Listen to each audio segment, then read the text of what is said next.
Olá, boa noite, bem-vindos ao Geo em Foco nesta segunda-feira.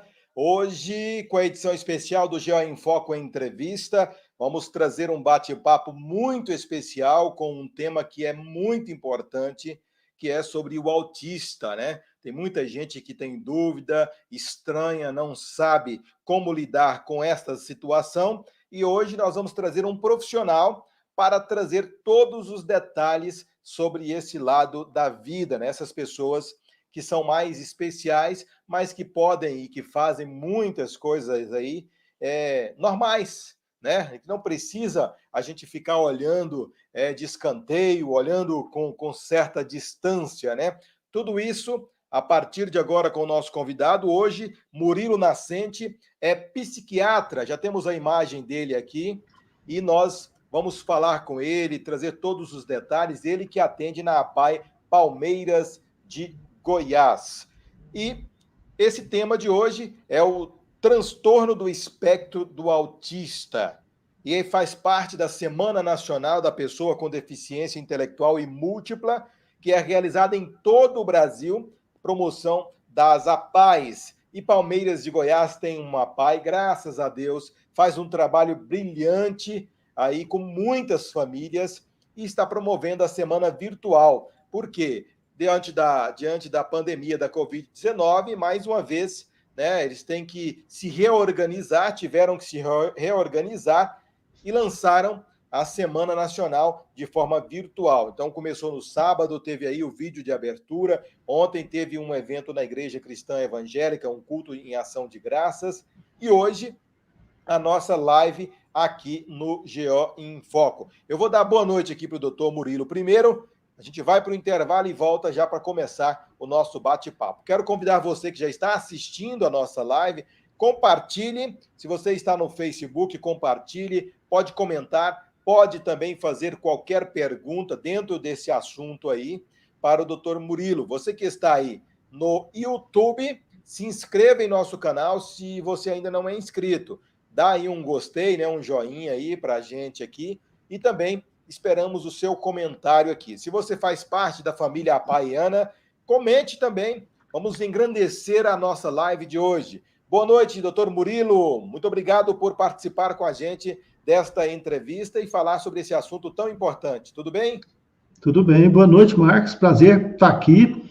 Boa noite a todo mundo que está assistindo. Um abraço especial para a Nelly, para Jaquelina, né, que são minhas amigas lá da APAE. Muita saudade de todos vocês aí, tá bom? E é uma felicidade estar aqui discutindo um assunto importante. Espero que seja útil, que seja proveitoso para quem está nos assistindo. Com certeza, vai ser muito importante e útil. Eu vou fazer um intervalo e a gente já volta para começar o nosso bate-papo aqui no GO em Foco. Visite a Camp Pet Atacado e Varejo, em Palmeiras de Goiás. Loja ampla e moderna onde você paga preço de atacado e economiza. Se precisar, parcele suas compras. WhatsApp 64 99675 7324. Tenha os melhores equipamentos de informática sem sair de Palmeiras de Goiás. Passe na Inovate Tecnologia, onde você encontra computadores, impressoras, cartuchos e toners, câmeras de segurança, monitores, software de automação comercial e muito mais. Visite a Inovate Tecnologia, ao lado do VaptVupt. WhatsApp 99976 1850.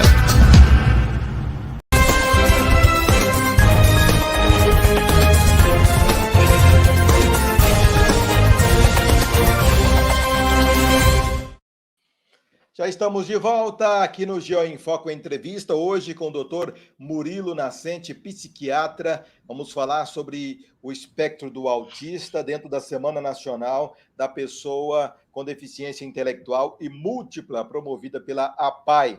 Muito obrigado, Nelly Gaspar, presidente da APAE Palmeiras de Goiás, toda a diretoria, toda a equipe de profissionais que trabalham, que prestam serviços aos voluntários e toda a família apaiana, todos os usuários também da APAE que estão nos acompanhando neste momento.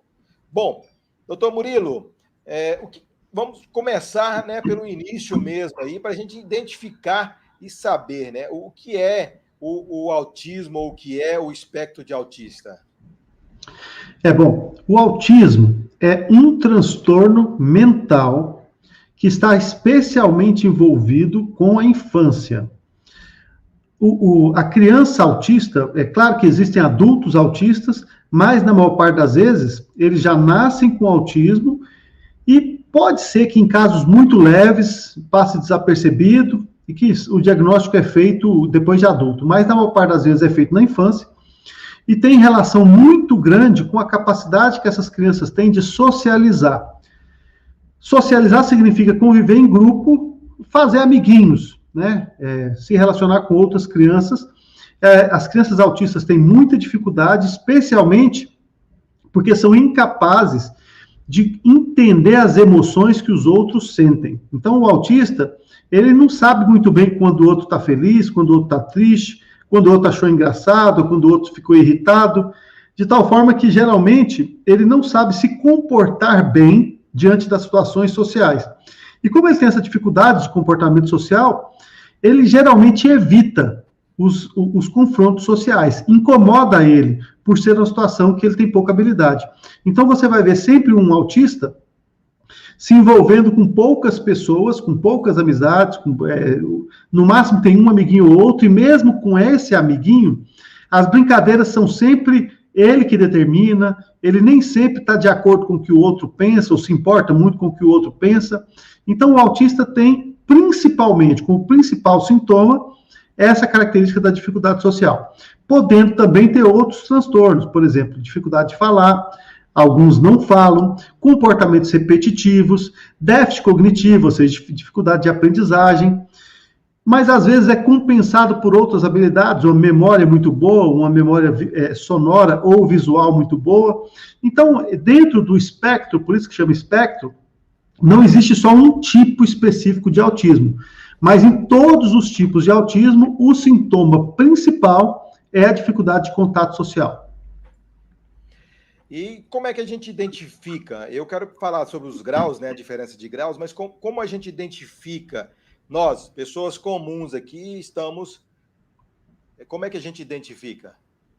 Olha, como o autismo ele é um transtorno relativamente grave, na maior parte das vezes, podendo, vez ou outra, cursar com um caso mais leve, não é muito difícil que você perceba que a criança é diferente, que a criança não é normal, que a criança não se desenvolve na velocidade das outras.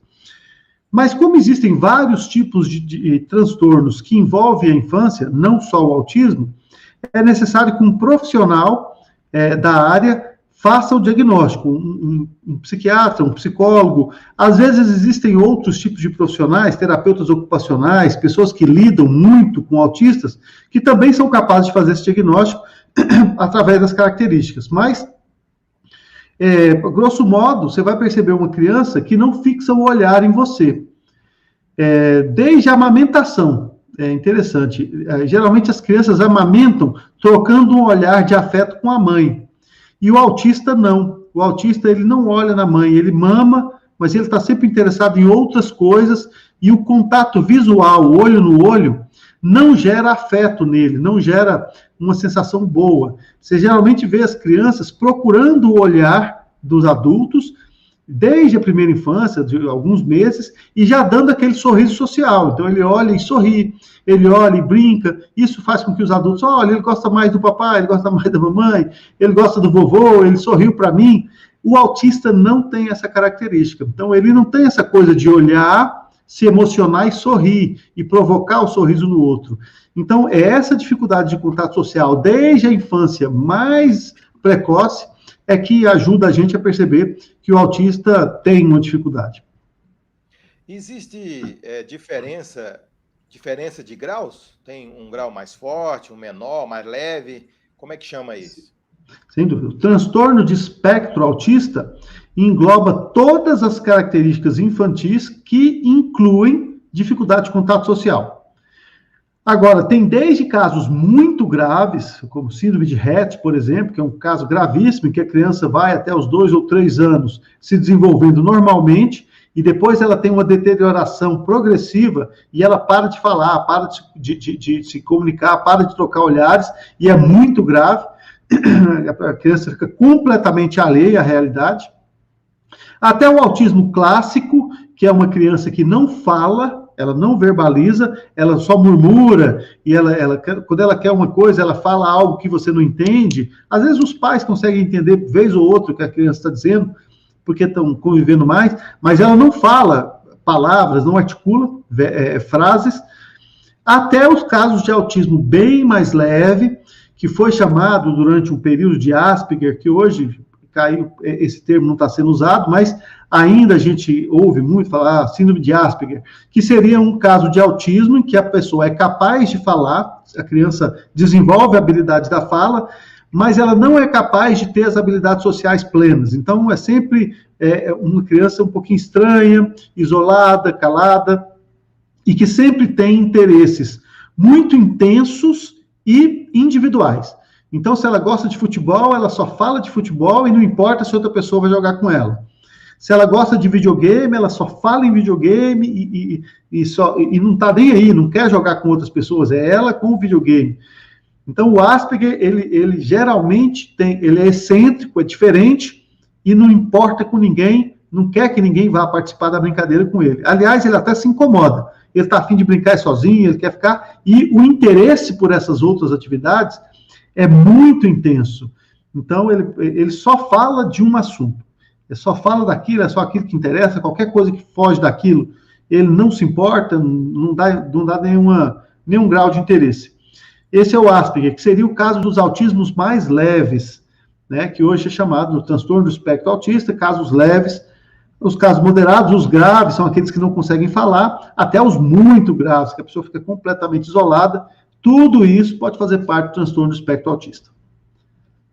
Muito bem, hoje aqui no GO em Foco Entrevista, estamos conversando com o Dr. Murilo Nascente, psiquiatra, dentro da Semana Nacional da Pessoa com Deficiência Intelectual e Múltipla, da APAI, e nós estamos falando sobre o autista, o espectro de autista. É um assunto que você, se você tiver curiosidade ou tiver dúvida, pode fazer a sua pergunta, que o Dr. Murilo vai responder aqui no GO em Foco. A gente está falando hoje, dentro da semana, né, faz parte da Semana Nacional, dentro da programação virtual da APAI de Palmeiras de Goiás. Se você tem uma APAI em sua cidade, jamais deixe de apoiar esta entidade, que quer seja com dinheiro, quer seja doando bens materiais ou ajudando voluntariamente nos serviços que a APAI oferece. São inúmeros serviços aí e que fazem a diferença na vida destas pessoas, dos usuários que precisam de um atendimento diferenciado. Eu ia perguntar o seguinte: há piora ou melhora em relação à idade, ao avanço da idade, doutor Murilo? Alguns casos, sim. Como eu citei antes, a síndrome de Rett, que talvez seja o caso mais trágico do autismo, porque a criança nasce normal, se desenvolve normalmente, então você vê uma criancinha ali de 2 a 3 anos, plenamente normal, interagindo com a gente, brincando, e de repente ela perde a capacidade de interagir, e ali por volta dos 5 anos ela está completamente isolada, e não evolui para melhora. Alguns pacientes, eles estagnam, eles chegam a um determinado momento que eles não evoluem mais cognitivamente, e tendem a ter algumas alterações na adolescência, geralmente envolvendo problemas de sexualidade, às vezes desenvolvem agressividade. Alguns pacientes mais jovens também, crianças também desenvolvem agressividade, embora não sejam todos. Agora, existe uma tendência de, na puberdade, eles terem uma alteração para pior um pouquinho, e depois estabilizar de novo. E existe um grupo de pacientes muito bem tratado com terapias, assim, e bem amparado com suporte. Aí tem a importância das APAIs, aí tem a importância de todo esse esclarecimento que a gente faz da população, porque existe um grupo de pacientes que não é pequeno, que com as terapias e com o tratamento, com o acolhimento, melhora muito com a idade. Alguns pacientes autistas podem fazer curso superior, podem ter um emprego, podem ter uma profissão, podem, ter uma vida bem próxima de uma vida que a gente chamaria de uma vida normal, dependendo da forma com que eles são abordados na infância. Então, existem sim os casos muito graves, que não evoluem para melhor, e às vezes evoluem até para alguma piora, mas na maioria, com as terapias e os tratamentos, eles evoluem com alguma melhora, e alguns casos, que também não são todos, é claro que não, mas alguns casos evoluem para muita melhora.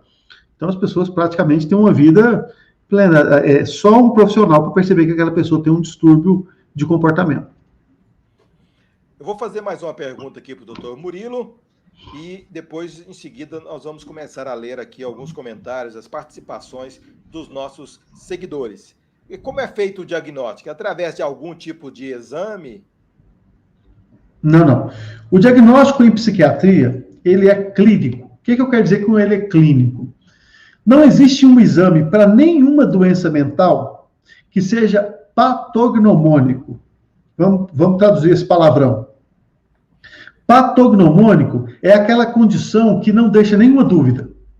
Por exemplo, uma criança cai de bicicleta e vai até um ortopedista, o ortopedista pede uma radiografia do braço e vê na radiografia o ossinho fraturado. Quebrou o braço, é uma fratura de rádio, de ulna. Tá. Essa fratura tem como sinal patognomônico a radiografia. Porque a dor nem sempre é um sinal patognomônico. Porque pode ser que esteja doendo, mas que não tenha quebrado. E às vezes tem algumas fraturas que dói muito pouco.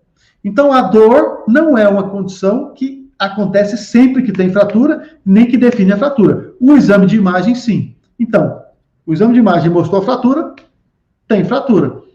Na psiquiatria, nem depressão, nem esquizofrenia, nem Alzheimer, nem autismo, nenhum exame determina especificamente uma doença mental. Não tem um exame de sangue, não tem um exame de cabeça, uma radiografia, uma tomografia, uma ressonância. Não, é o exame clínico. O que é o exame clínico? É o olhar do médico mostrando as características que aquela criança tem. Ao observar as características, você vê quais são as funções psíquicas que estão alteradas naquela criança. E essas funções juntas formam uma síndrome que a gente inclui. Essa criança tem um transtorno do espectro autista, e aí a gente vai estadiar, ou seja, vai dizer o grau de gravidade, se é leve, se é moderado, se é severo. E depois que a gente faz o diagnóstico, o estadiamento, aí a gente vê como é que é o prognóstico, ou seja, esse tipo de caso costuma evoluir como? Então, você só é capaz de dizer como que o caso vai, provavelmente, que a gente não é capaz de dizer exatamente, mas provavelmente como ele vai evoluir, comparando com outras crianças que tinham quadros semelhantes. Então, basicamente, o raciocínio psiquiátrico é esse. Olha o psiquismo, vê quais são as coisas que estão alteradas, junta tudo que está alterado, faz uma síndrome, essa síndrome se inclui em algum dos diagnósticos, e se for do autismo, você vê se é um estágio leve, moderado ou grave, e depois vai trabalhar com o prognóstico, ou seja, o prognóstico é o olhar para o futuro. O diagnóstico é o olhar para o presente. O que está acontecendo aqui? E o prognóstico é o olhar para o futuro, o que eu espero da evolução, qual tipo de tratamento que eu posso incluir para melhorar esse prognóstico, se tem melhora ou se não tem.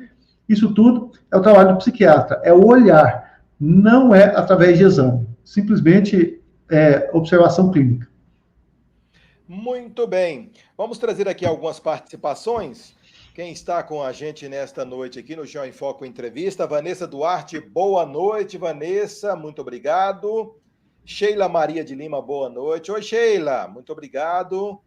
Vanessa Duarte, eu estudo na APAE, olha aí, é uma usuária da APAE, Vanessa Duarte. Um abraço, Vanessa.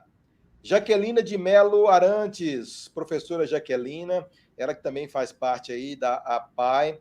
Nelly Gaspar, boa noite. Oi, Nelly, acompanhando a gente aí, a presidente. A Sheila Maria aqui, boa noite. Eu sou a Sheila, fisioterapeuta da APAE. Muito bem, Sheila. Jaqueline de Melo, a Jaquelina dando aqui os parabéns. Pode identificar aí, pessoal, quem é apaiano, quem é colaborador, quem da diretoria. Ana Flávia, boa noite, Ana Flávia. Marisete Lopes, boa noite, doutor Murilo. Boa noite, Marisete. Vanessa Duarte, tá de parabéns, você tá falando. Aqui, Vanessa. Valtênia Santos, oi, Valtênia, boa noite. Muito obrigado por estar aqui conosco. Boa noite a todos, diz aqui a Marisete Lopes. Eva Arantes, boa noite, Eva e Fernanda. Fernanda é minha paciente há mais de 10 anos. A Fernanda. Um abraço. Dona Eva é a... Rosana Almeida, psicóloga, boa noite, parabéns a Pai Palmeiras de Goiás pela iniciativa. Muito obrigado, doutora Rosana. Tá sumidinha, hein, Rosana? Temos que marcar mais lives aí. Ramon Ferreira, oi, Ramon, boa noite. Tudo bem? Aneli Gaspar, excelente abordagem, doutor Murilo. Muito bem. Obrigado, Marcos Barbosa, pelo espaço. Sempre, a PAI sempre tem espaço aqui no Geo em Foco, nesses quase 5 anos. Antes de ter o Geo em Foco, nós já éramos parceiros da APAI Palmeiras de Goiás. A Sheila Maria, parabéns pelas informações. Convidar a todos para conhecer o trabalho da APAI. É verdade, Sheila. Muitas vezes as pessoas não têm noção do quão grandioso é o trabalho realizado pelas APAIs em todo o Brasil, e aqui especificamente a APAI de Palmeiras de Goiás. Sebastião José dos Santos assistindo. Ô, Tião, tudo bem? Bem-vindo à nossa live de hoje. Cristiane Narciso da Silva, aqui pelo YouTube, boa noite. A Valdete Correia, boa noite, Marcos Barbosa, boa noite, doutor Murilo. Boa noite. Vanessa Duarte aqui, ó, boa noite, obrigado a você. A Lúcia Luzia, boa noite. Lúcia, é minha companheirinha da PAI também, essa já me ajudou demais, viu? Olha aí. Licinha Jaime, boa noite, Marcos, e boa noite, doutor. Oi, Licinha. Valéria Duarte, boa noite a todos. Temos perguntas também? Vamos passar aqui algumas perguntas. Eu tenho mais perguntas aqui, mais dúvidas. Deixa a gente ouvir aqui a Marisete Lopes. Quais as principais características do autista? Dificuldade de socialização, dificuldade na capacidade de comunicação, então, dificuldade de conviver em grupo, dificuldade de comunicação e um pouco de déficit cognitivo, podendo evoluir em casos graves para muito déficit cognitivo. Aí vai depender de um caso para o outro. Mas as principais, dificuldade de socialização, na troca de olhares e de comunicação. Esses são os dois lugares, os dois pilares principais do autismo. Como é que eu, uma pessoa que estou circulando, andando, de repente, uma festinha de aniversário, por exemplo, e a gente, como é que eu devo me comportar quando eu percebo que há uma certa diferença naquela criança? Por exemplo, ela é muito agitada e a gente, às vezes, tem a mania, que menino custoso, e, de repente, aquela criança que a gente não conhece pode ter aí o espectro de autista, né? E aí, como é que eu devo me comportar até para não chatear os pais ou até para não causar um certo constrangimento? Olha, a palavrinha mágica é respeito, né? A palavrinha mágica é respeito sempre. A doença mental, ela tem um certo estigma. Então, quando uma pessoa sabe que vai ter um filho autista, que tem um filho autista, percebe que o filho é autista, costuma vir carregado de muita decepção. Como se a inteligência e a habilidade social fosse aquilo que a pessoa tem de mais importante e fosse o que vai definir se a pessoa é feliz ou não, se ela é admirada ou não. E o que eu posso falar para você é o seguinte, eu estou cansado de ver pessoas extremamente inteligentes e extremamente desagradáveis. Inteligência, aquilo que você fala, mesmo nas escolas, reforça-se muito que o aluno inteligente é o aluno que é valorizado.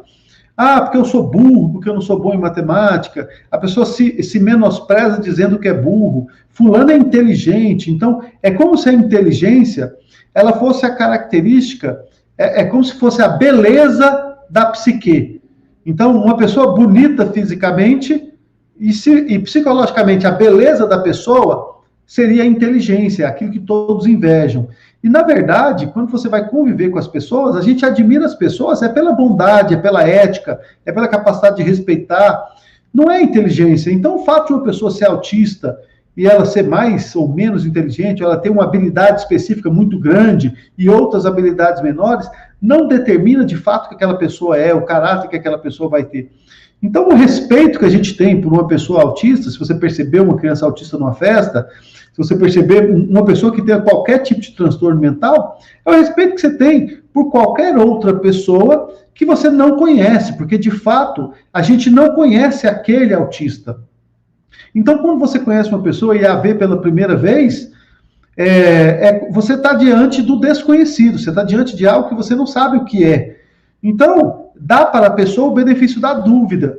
Pode ser que você fique encantado ao conhecer algum autista. Por quê? Porque existem alguns autistas encantadores. Porque são bonitinhos, porque são fofos, porque são educados, porque são gentis. Do mesmo jeito que existem alguns autistas terrivelmente destrambelhados e complicados, assim como existem crianças sem nenhum tipo de autismo, sem nenhum tipo de transtorno, que são chatas e complicadas e mal educadas, e existem crianças sem nenhum tipo de transtorno, muito educadinhas e muito boas de conviver. Então, respeitar a pessoa sem rotular pela doença mental, eu acho que é o melhor jeito de você lidar com qualquer diagnóstico psiquiátrico. Perfeito, estamos ao vivo aqui no GO em Foco nesta noite. Tem mais comentários, produção? Vamos trazer mais alguns comentários aqui para a Sheila Maria. Existe regressão de algum sinal e sintoma no autista? Na maior parte das vezes, não, mas eu deixo frisado que na maior parte das vezes, algumas pessoas evoluem bem, sim, dos sintomas que ele desenvolve na infância e podem apresentar melhoras bastante expressivas através das terapias. As terapias para o autista, elas não são terapias como a gente está acostumado a chamar de terapia, como, por exemplo, eu for para terapia, que você está deprimido, que está com pânico, alguma coisa. Porque quando a gente fala de terapia para um paciente psiquiátrico comum, a gente está falando de 1 hora, 2 horas de terapia no máximo por semana. E quando a gente fala de autismo, nós estamos falando de terapia maciça.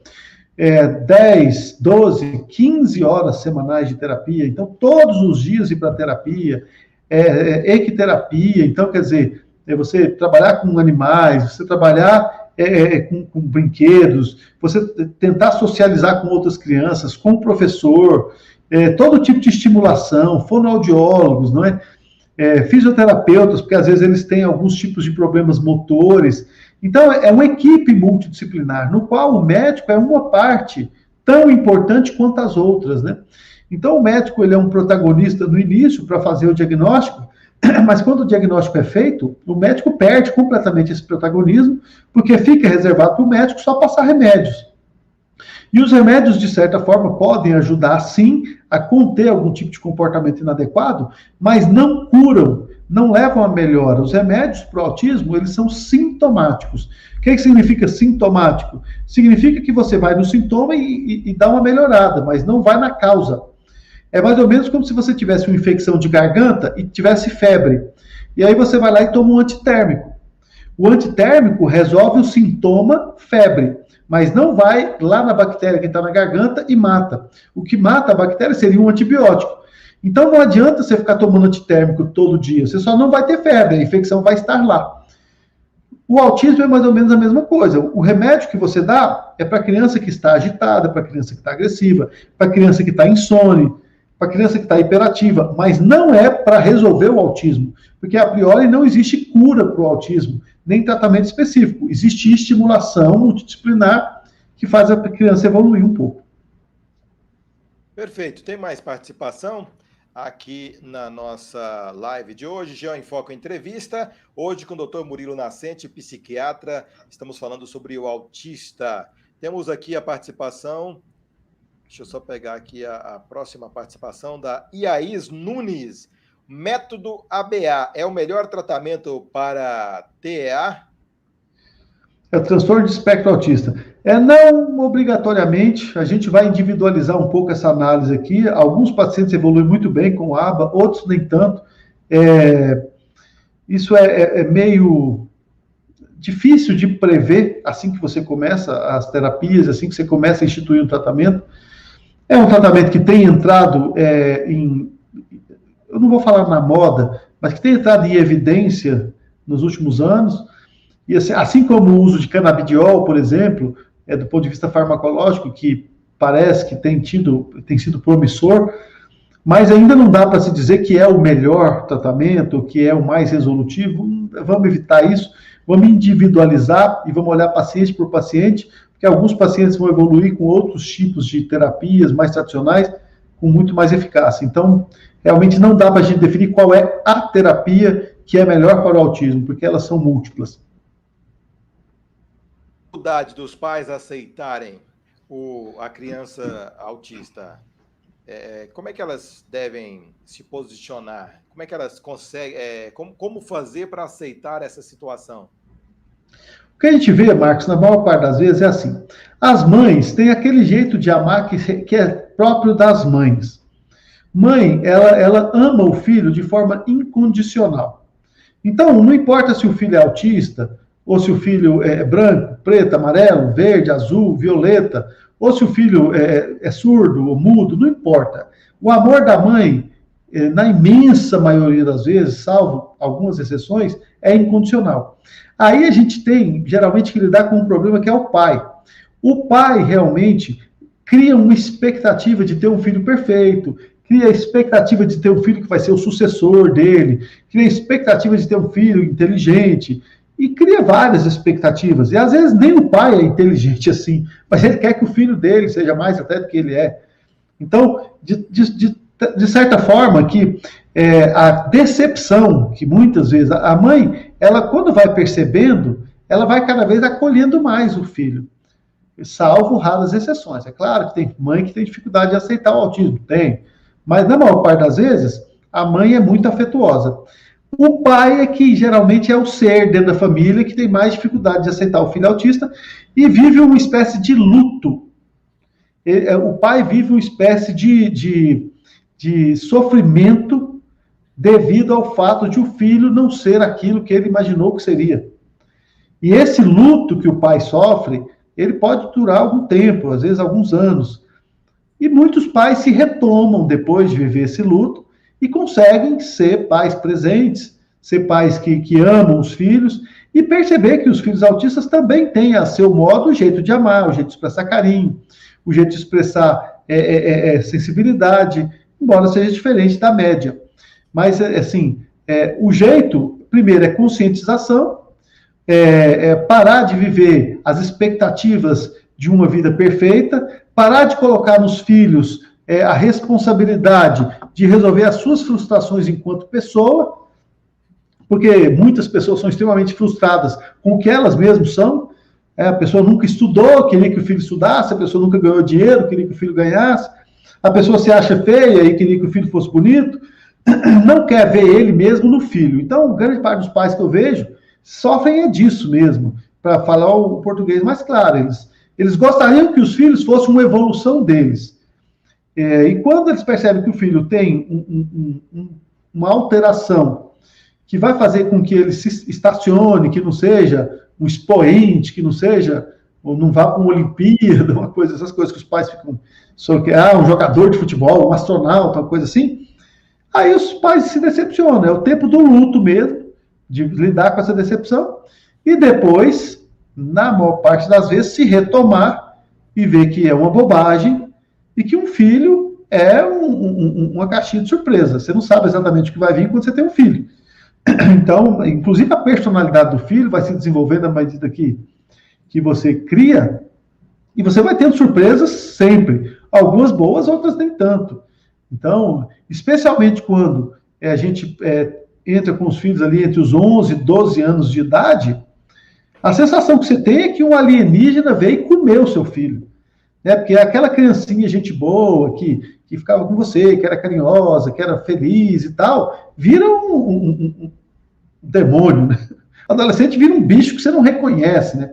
Ele vira uma coisa. E assim, você também tem um luto ali.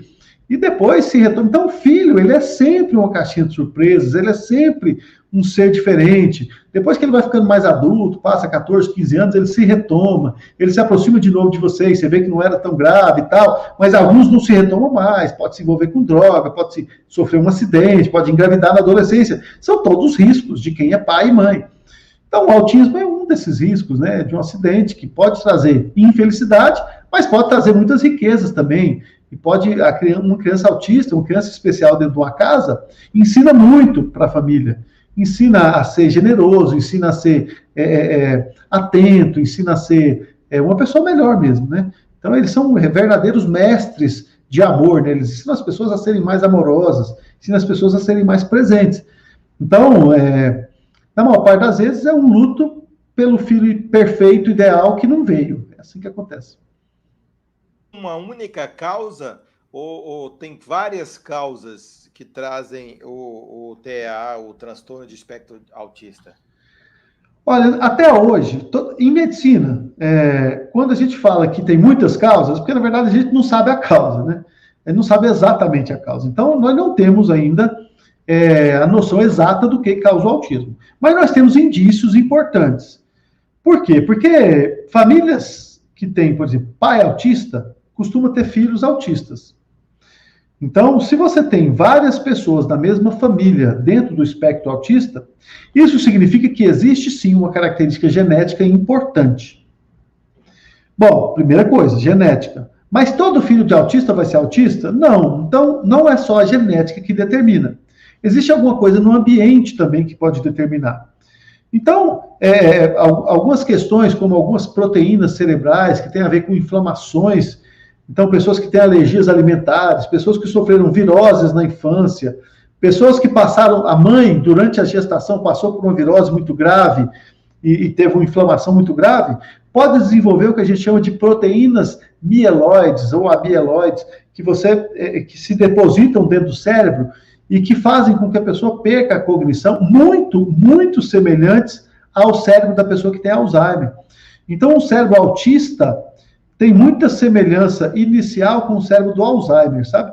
Então, tem sim um mecanismo bioquímico cerebral que depende da genética, mas também depende de algumas características situacionais que disparam e geram o autismo. Assim, no momento que a gente reconhecer exatamente quais são as causas biomoleculares do autismo, a gente vai ter primeiro exames precisos, e aí sim, aquilo que você tinha me perguntado antes, de um fator patognomônico, né? Quando você identificar uma causa para o autismo, você faz um exame de sangue e fala, esse menino tem autismo, olha aqui, ó, a proteína amiloide dele veio alta, a proteína isso. Não existe isso por enquanto, mas a tendência é que um dia chegue a acontecer. E também um remédio mais preciso, mais eficaz e mais seletivo, né? Você só vai conseguir um remédio com esse grau de seletividade, de eficiência, quando você souber exatamente que tipo de alteração bioquímica que a gente está falando. Perfeito. Vamos trazer mais algumas participações aqui dos nossos seguidores. A Nelly Gaspar, como deve o professor conduzir o aluno autista ao aprendizado? Nelly, olha só, você sabe disso mais que eu, você está dentro de uma escola que lida com muitos autistas, mas assim, primeiro o professor não deve estigmatizar o aluno autista, mas não deve estigmatizar no sentido de depreciar, de falar que ele é autista, que ele não aprende as coisas, de deixar explícito isso, rotular, não deve.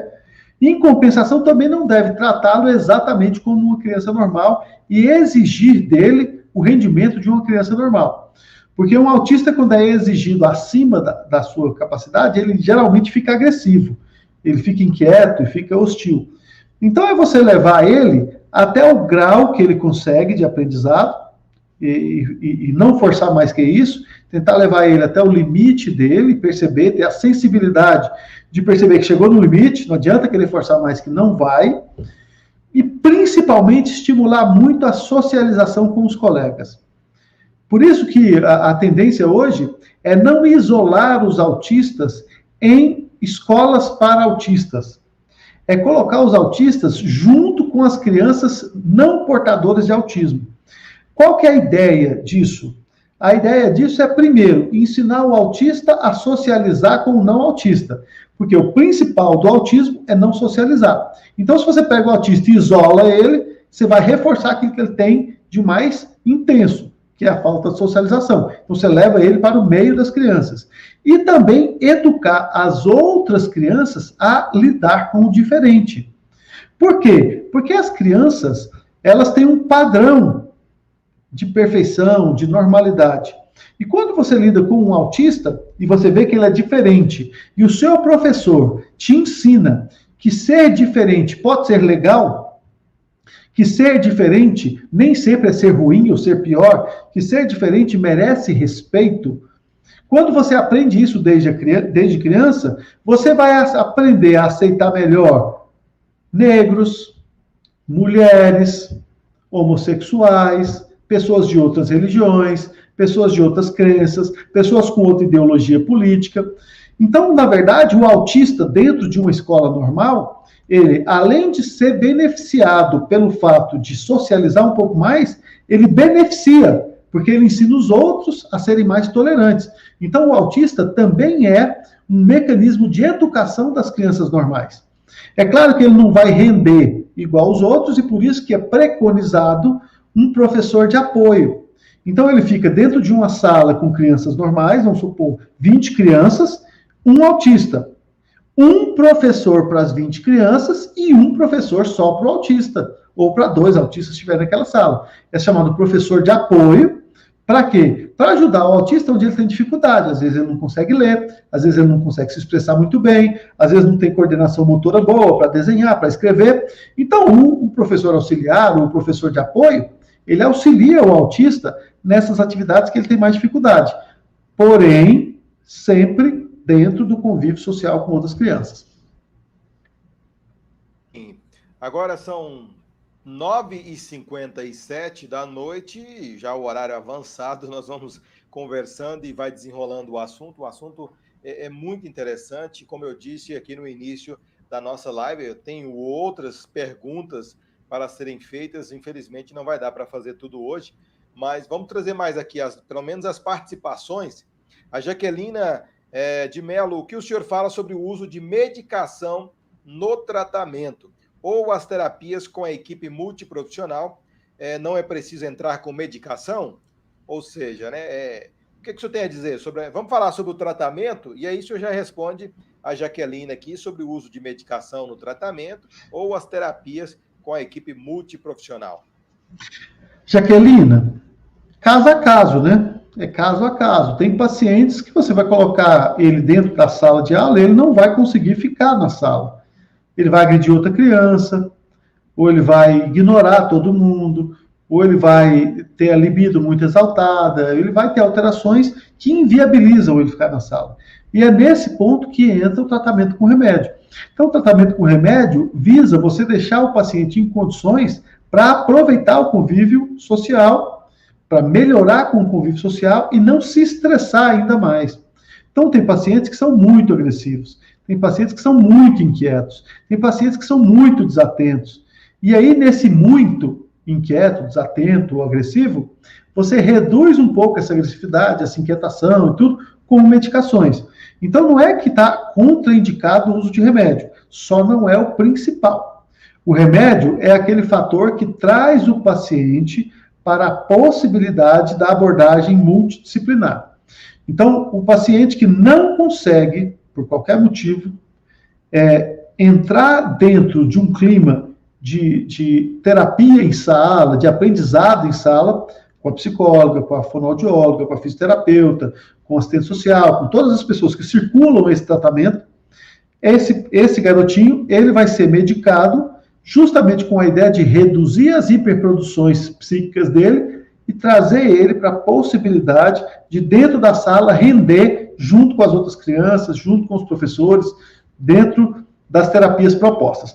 Na PAI, na maior parte das vezes, existem terapias que são individuais, né? Então, vão os pacientes um pouco mais graves. Os pacientes menos graves ou menos severos, em teoria, deveriam estar na escola só. E ir para a PAI, só para se precisar de um fonoaudiólogo, precisar de alguma coisa específica.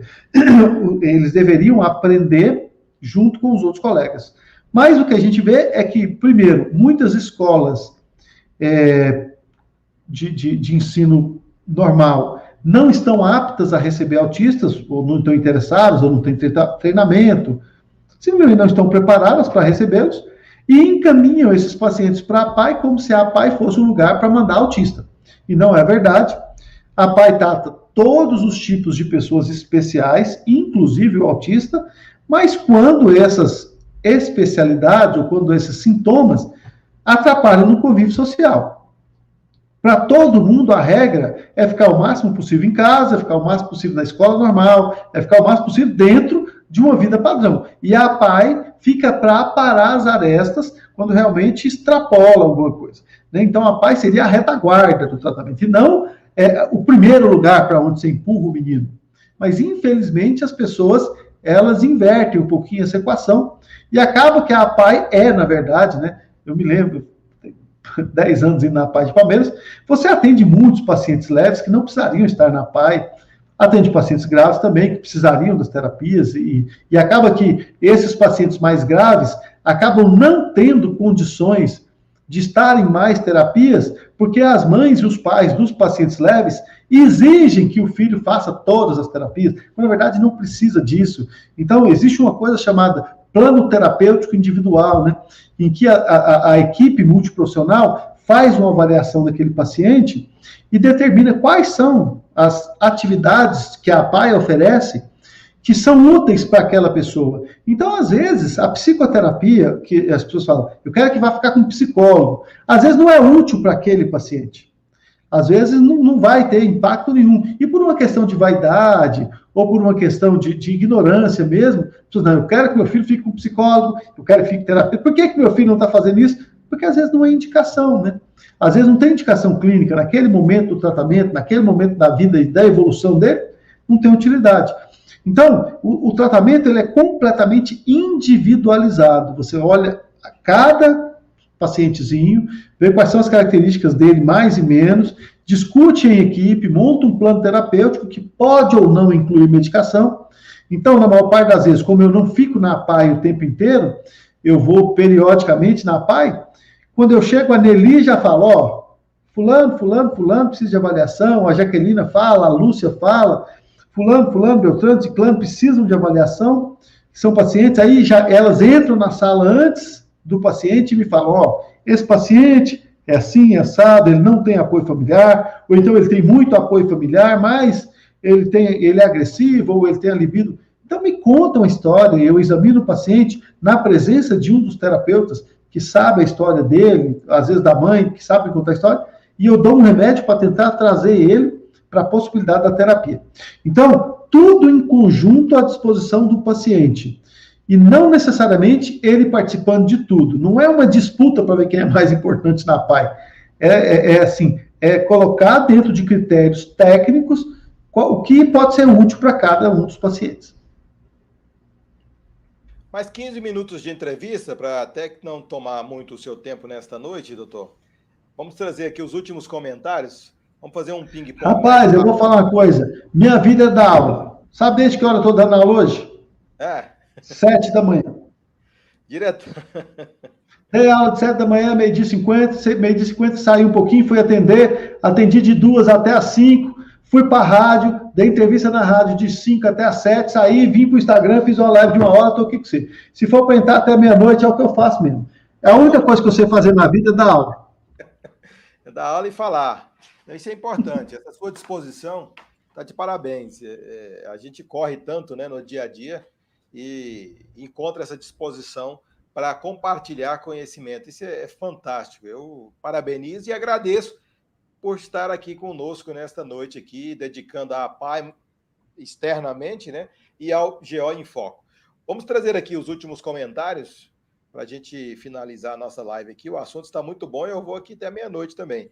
Eva Arantes, dificuldades de aprendizagem e a maior índice é o maior índice do autismo? Não. Não existe essa relação direta entre déficit cognitivo, que é o que ela chamou de dificuldade de aprendizagem, e grau de autismo. O grau de autismo é medido pela incapacidade social. Então, o autismo em si não é falta de inteligência. Inclusive, existem pessoas geniais que são autistas e que aprendem até demais, só porque aprendem coisas que não são comumente interessantes. Então, por exemplo, você pode ter um autista que sabe tudo sobre história otomânica, que se interessa, ou então sabe tudo sobre fotografia grega, ou sabe tudo sobre os automóveis da Alemanha. Ele entra num grau de interesse pouco usual por algo e fica completamente obcecado por aquilo e aprende aquilo. Existem alguns autistas que são assim. Inclusive esses interesses excêntricos e muito intensos, focados, eles são geralmente características que nos fazem lembrar de autismo.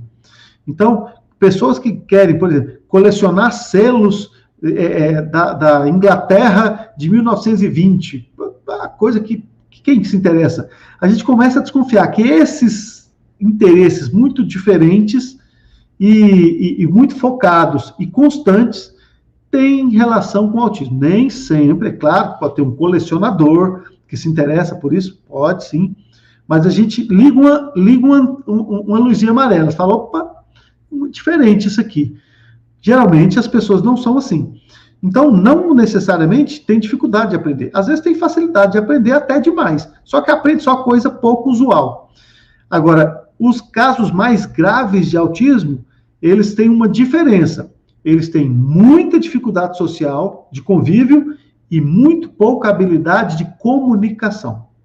Então, quando você quer dizer se o autismo é grave ou não, você vai na habilidade social e na comunicação, e não no déficit cognitivo. Porque existem crianças não autistas que têm muito déficit cognitivo.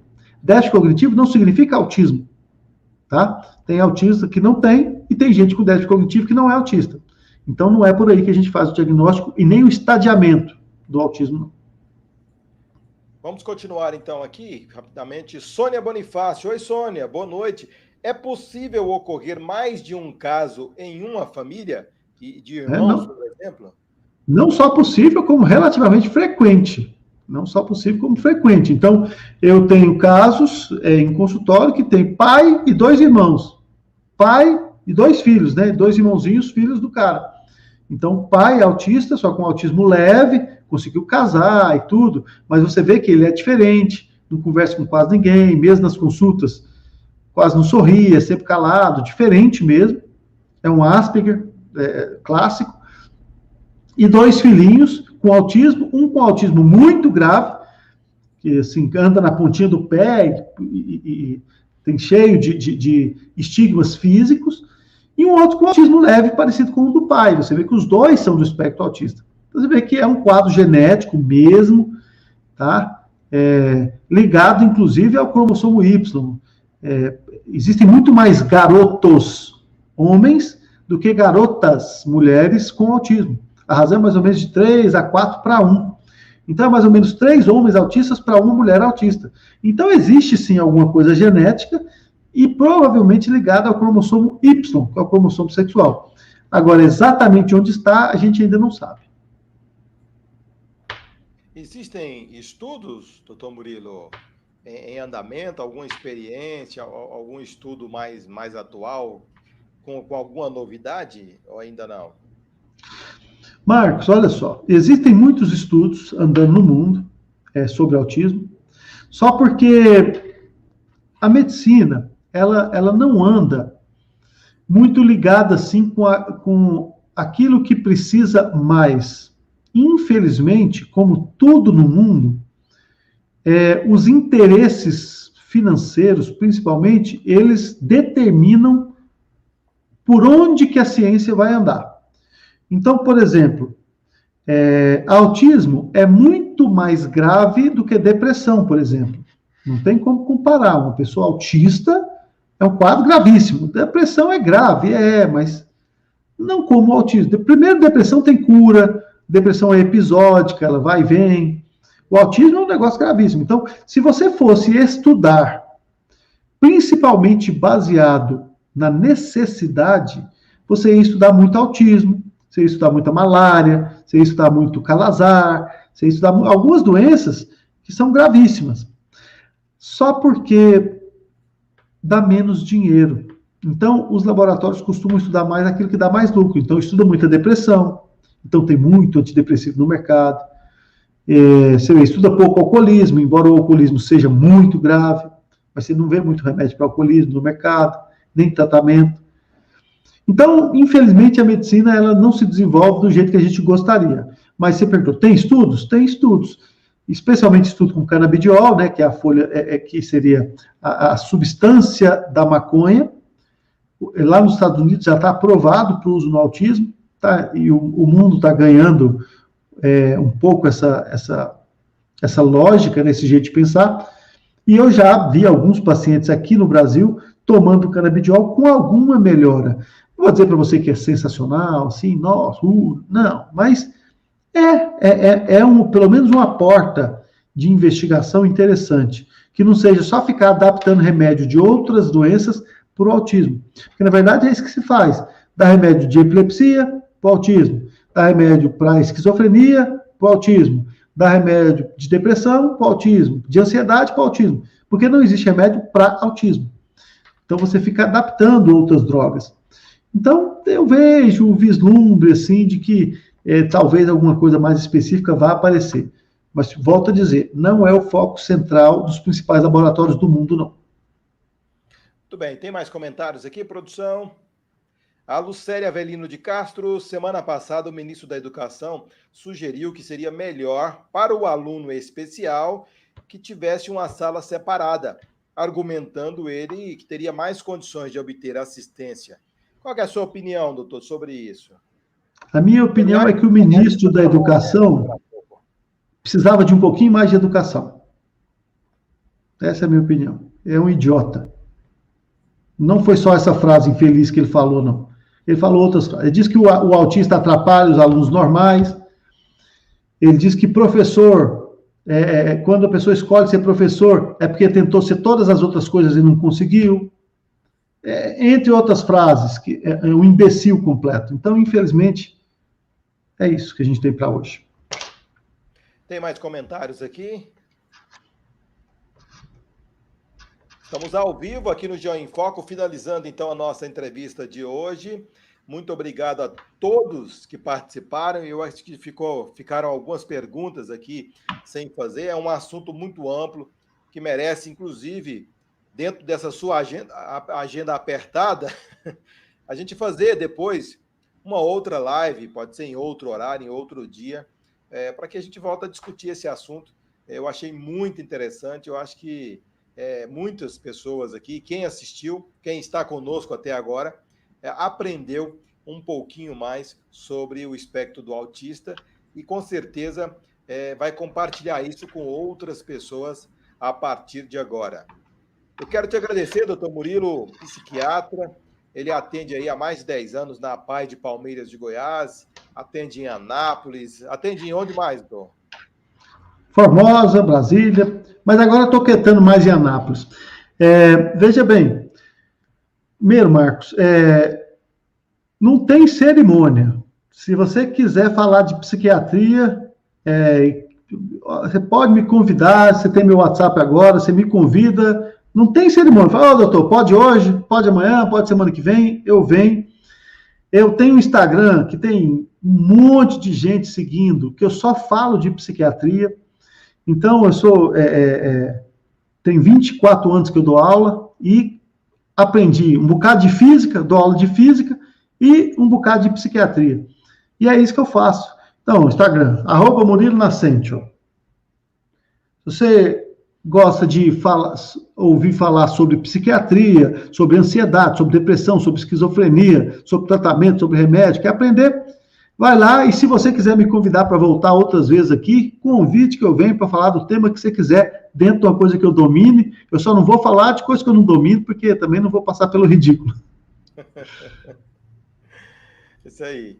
Tá feito o convite, com certeza nós vamos ter outros momentos aqui falando com o senhor sobre esses assuntos aí. Acho que quanto mais a gente fala e quanto mais a gente esclarece as pessoas, mais a gente ajuda o mundo, né? Os nossos, principalmente aqui no Geo em Foco, a gente ajuda os nossos seguidores. Boa noite, obrigado e até a próxima. Obrigado a você, fiquem com Deus, todos.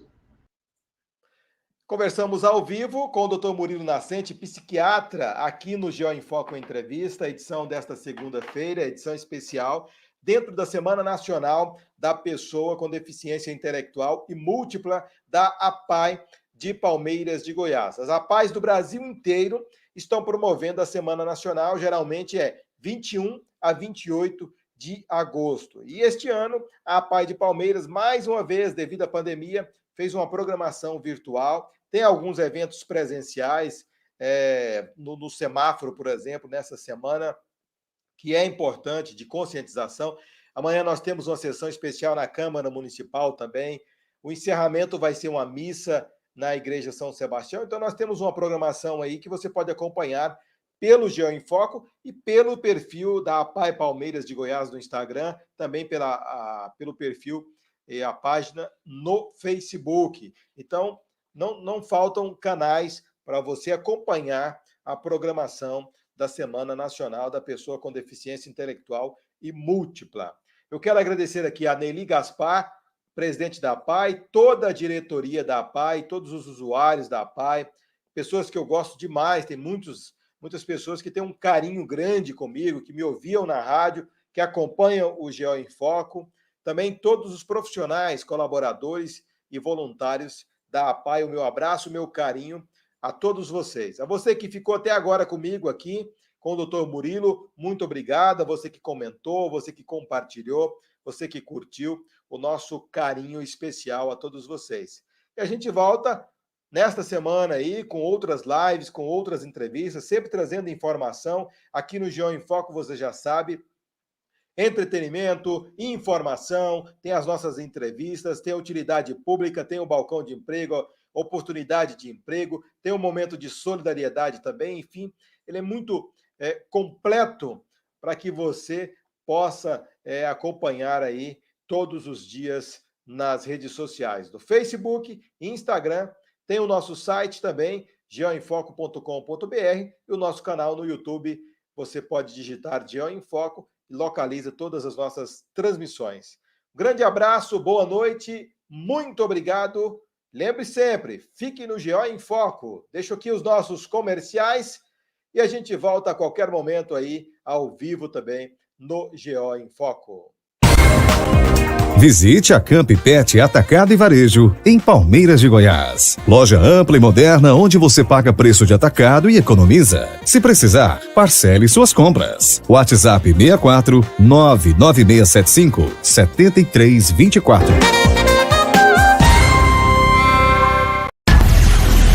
Tenha os melhores equipamentos de informática sem sair de Palmeiras de Goiás. Passe na Inovate Tecnologia, onde você encontra computadores, impressoras, cartuchos e toners, câmeras de segurança, monitores, software de automação comercial e muito mais. Visite a Inovate Tecnologia, ao lado do VaptVupt. WhatsApp 99976 1850.